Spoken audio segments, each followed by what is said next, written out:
இந்த கான்ஃப்ளிக்ட்டே நிறைய டைப்ஸ் வந்து இருக்குது. முதல்ல என்னென்னா எக்கனாமிக்ன்றது அந்த குடும்பம் வந்து ஒரு நெருக்கடியில் இருக்குது. ஸோ அந்த மாதிரி இருக்காங்களா அப்படின்றத நீங்கள் ரெஜிஸ்டர் பண்ணணும். அதுக்கு அடுத்தது பொலிட்டிக்கல். அந்த பாலிடிக்ஸ்லாம் இருக்குல்ல, அவங்களால இவங்களுக்கு வந்து நெருக்கடிகள் வருது. அந்த பாலிடிக்ஸில் கொண்டு வர விஷயங்கள் ஆகட்டும். மூணாவது வந்து பயாலஜிக்கல். ஹெரிடிட்ரியாக ஒரு ப்ராப்ளம் வரல ஒரு கேரக்டர்ஸ்க்கு.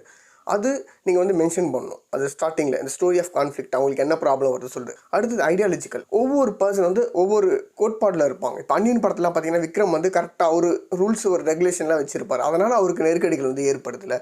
அஞ்சாவது பாயிண்ட் வந்து என்வாயர்மெண்ட்டால் இந்த ஸ்டோரிக்கு வந்து நெருக்கடி வருதா. இன்டர்ஸ்டெல்லார் படம் பார்த்தீங்கன்னா அந்த என்வாயர்மெண்ட் ஃபுல்லாகவே அஃபெக்ட் ஆகிருக்கும். அழிய போகுது பூமி வந்து. அதனால் அந்த ஸ்டோரி வந்து ஒரு கான்ஃப்ளிக்ட் வருது.